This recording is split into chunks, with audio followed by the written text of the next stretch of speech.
Good morning, students. Welcome in online classes. My dear student, I hope that you are happy, healthy, and fine at your home. Today we have started a new chapter number 2, the growth of nationalism. If you have having your book, then you see page number 13. Page number 13. 13. Growth of nationalism. In this chapter, we have discussed about the world history, and there are two important topics: American Revolution and the French Revolution. Revolution. What is the meaning of revolution? When the peoples and when the citizens of any of the country wanted to change and reform the political, social and economical fields, this is known as the revolution. क्रांति. revolution का शुद्ध हिंदी होती है क्रांति. जब व्यक्ति विशेष या किसी स्टेट के सिटीजन्स पुरानी परंपरा, पुरानी व्यवस्था से अपने आप को आज़ाद करना चाहते हैं, तो वो अपने राइट का यूज़ करते हैं और उस समय वो एक चेंजेस करते हैं, और एक चेंजेस करने के लिए एक मूवमेंट स्टार्ट करते हैं. इसी को हम बोलते हैं रिवॉल्यूशन. एक्चुअली यूरोप में दो इंपॉर्टेंट रिवॉल्यूशन हैं, और ये बहुत इंपॉर्टेंट टॉपिक है. So many times this is asked and many other examination and competitive examination is also asked. And what was the importance of this revolution, like that American and French दोनों revolution?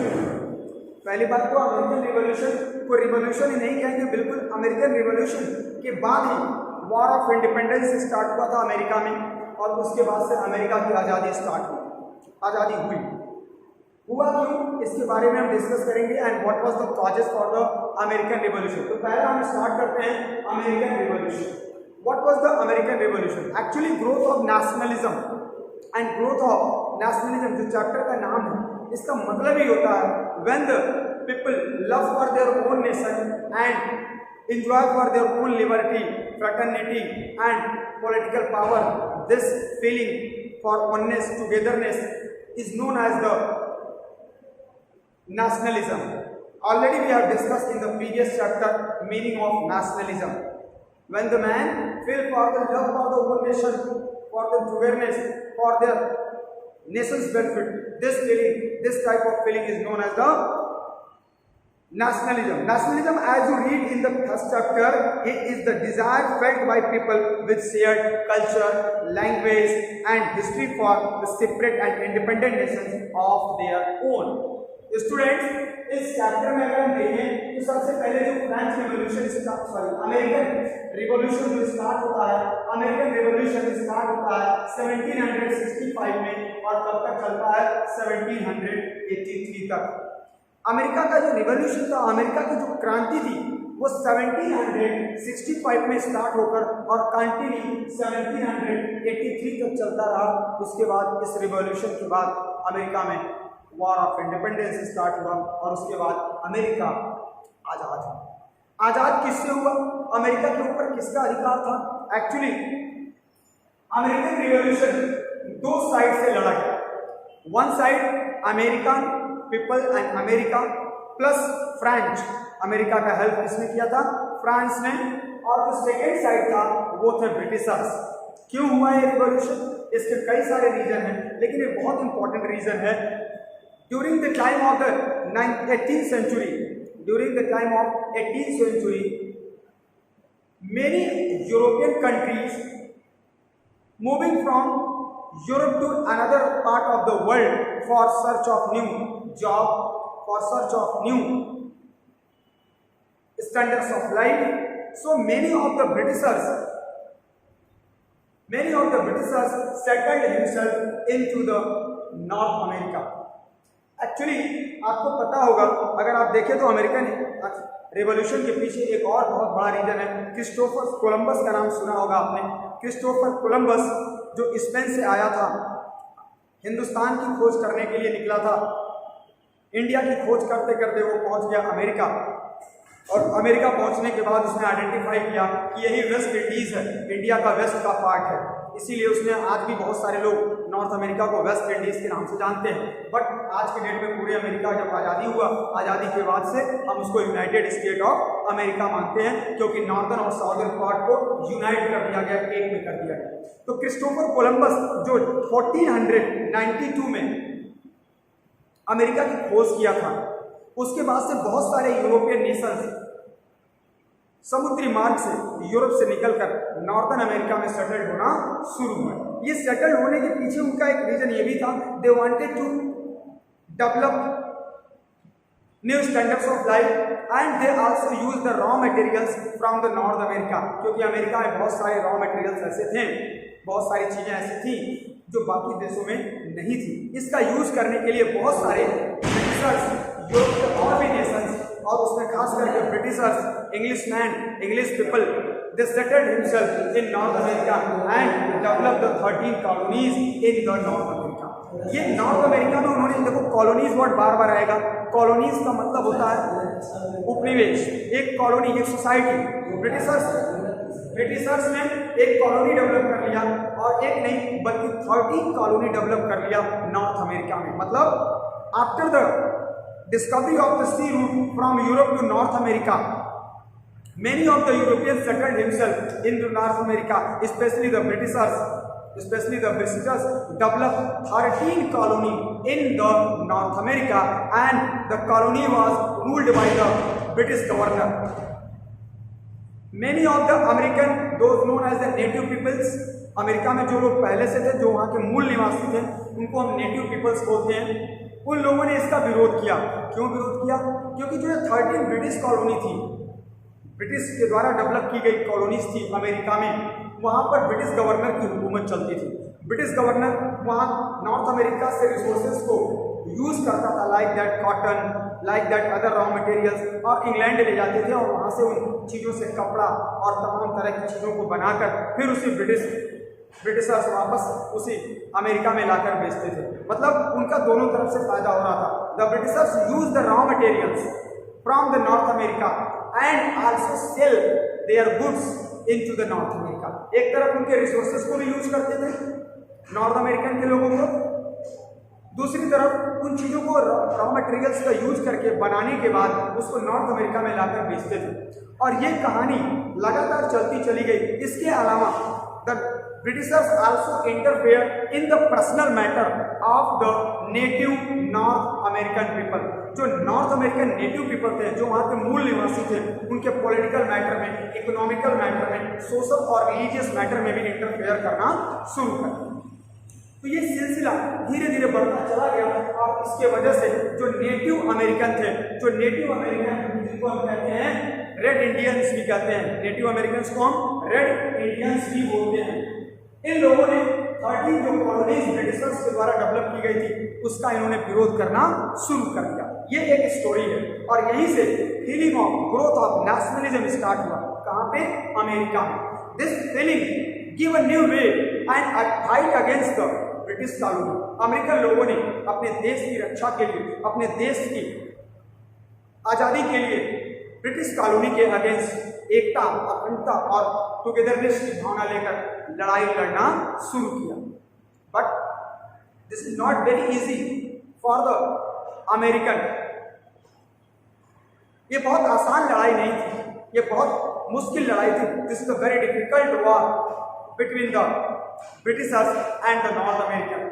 North American peoples के ऊपर और भी तरह तरह के तमाम problems दिखाई दे रहे थे जो ब्रिटिशर्स के द्वारा लगाए गए थे। सबसे पहले ट्रेड रिस्ट्रिक्शन। अंग्रेजों ने, ब्रिटिशर्स ने कॉलोनी को डेवलप किया। ब्रिटिशर्स अपने बेनिफिट के लिए, अपने प्रॉफिट के लिए, they use the raw materials transport from America to England and also the Britishers sell their goods into the North America and they also ban on the trade. American लोगों के ऊपर एक ban लगा दिया गया है, कानून पास करके अंग्रेजों ने एक बैन लगा दिया जिसको हम बोलते हैं ट्रेड रिस्ट्रिक्शन। ट्रेड रिस्ट्रिक्शन में क्या होता है आप देख सकते हो पेज नंबर 40, यहाँ लिखा है causes of the American revolution. Britain let impose strict trade restriction and several new taxes on its North American colonies. जो नॉर्थ अमेरिका में अंग्रेजों ने जो कॉलोनीज डेवलप किया था वहां पर तमाम तरह के बैन लगा दिए। कैसा बैन था? The American wanted them remove. American इसको हटाने के लिए, इस ट्रेड के ऊपर जो बैन लगाया गया था उसको रिमूव करने के लिए लगातार कोशिश करते थे, बट द ब्रिटिशर्स रिफ्यूज्ड। लेकिन अंग्रेजों ने इसको रिफ्यूज कर दिया। वाई? क्या ट्रेड रिस्ट्रिक्शन था? The 13 colonies enjoyed from in the internal administration, but their trading, industrial and economic activities were strictly controlled by Britain. कह रहा कि जो 13 ब्रिटिश कॉलोनी थी, how many British colony? 13 British colony जो थी north America में जो डेवलप हुई थी, उन 13 ब्रिटिश कॉलोनी से कोई भी दूसरा देश या कोई भी सामान ब्रिटेन के अलावा किसी और को नहीं बेचा जा सकता था। ये trade restriction totally banned on the resources of the 13 British colony, those are used only by the Britain. इसको केवल और केवल ब्रिटेन यूज करेगा। मतलब नॉर्थ अमेरिकन रिसोर्सेज को, अमेरिका के रिसोर्सेज को पूरी तरह से ब्रिटिशर्स अपनी बेनिफिट के लिए यूज करने के लिए उन्होंने ट्रेड पर बैन लगा दिया कि अमेरिकन इसको और किसी को नहीं बेच सकते थे। तो ये बहुत बड़ा रीजन था ट्रेड रिस्ट्रिक्शन। इसके अलावा अकॉर्डिंग टू नेविगेशन एक्ट, एक कानून था जिसको बोलते हैं navigation act. Only British vessels were allowed to enter the colonial port. Another act required to colony to export certain goods to Britain alone. The people of the colonies started restricting these law. अंग्रेजों ने navigation act पास किया। What was navigation act? इस act का मतलब ये था कि कोई भी दूसरा देश अमेरिका के बंदरगाह पर किसी भी तरह की शिप पर कोई भी सामान अमेरिका से लोड करके अपने देश नहीं ले जा सकता है। इसका यूज केवल अमेरिका के गुड्स की यूज केवल अंग्रेज करेंगे। This was refuse, this was totally restriction on the American goods.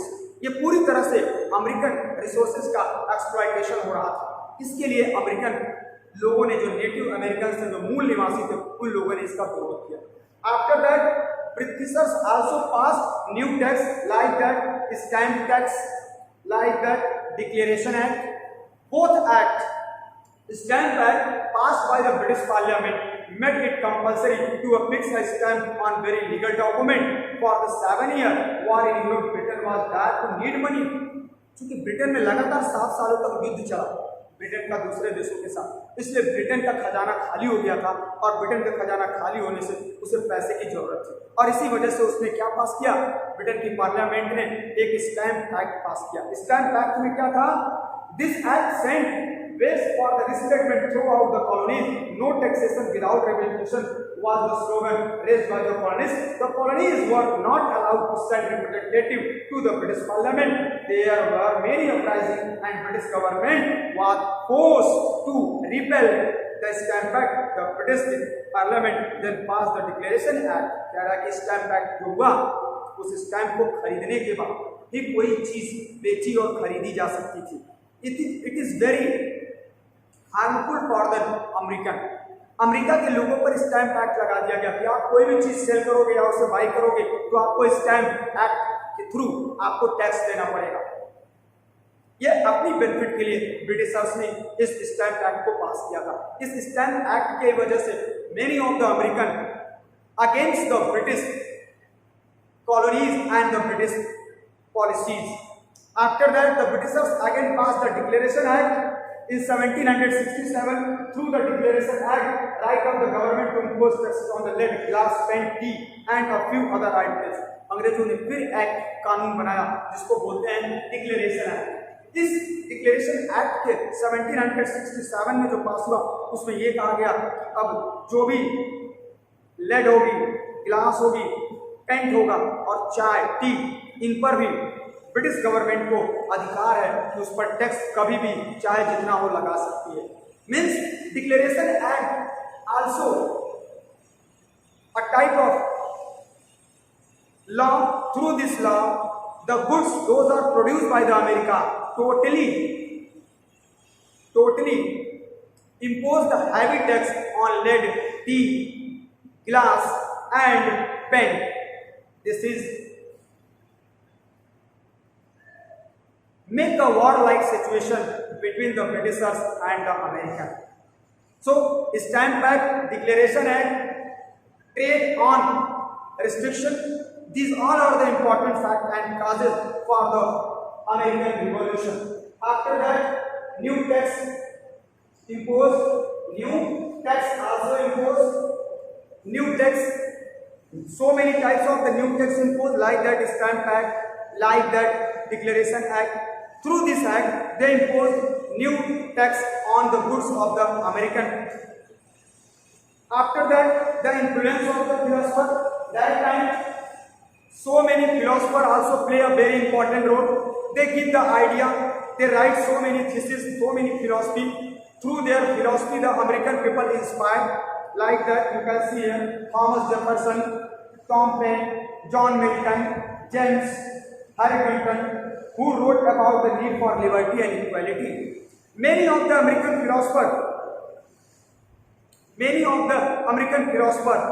Thomas Jefferson, Milton, and James, write about that what is liberty, what is equality, and what is right, political right, or अधिकार क्या होते हैं.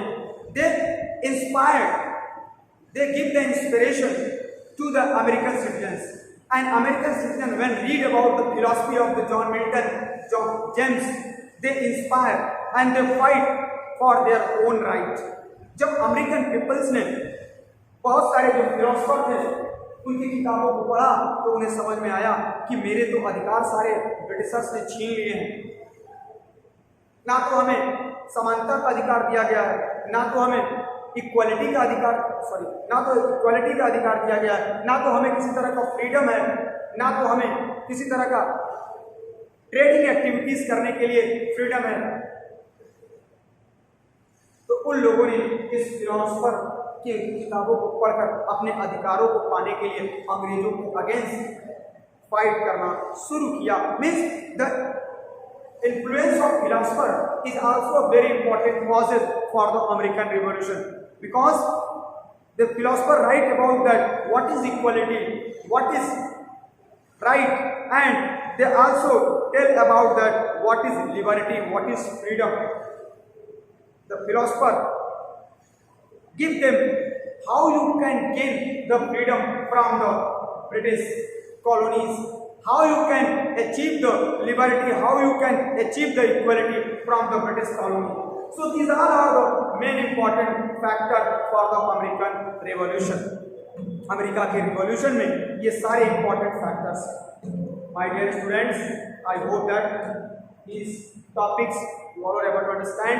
If in case of any doubt or any query or any question, you can ask me. Tomorrow we again discuss the rest part of this chapter. Boston Party. What was Boston Party and how the Boston Party give the struggle, give the new way for the American Revolution. Thank you.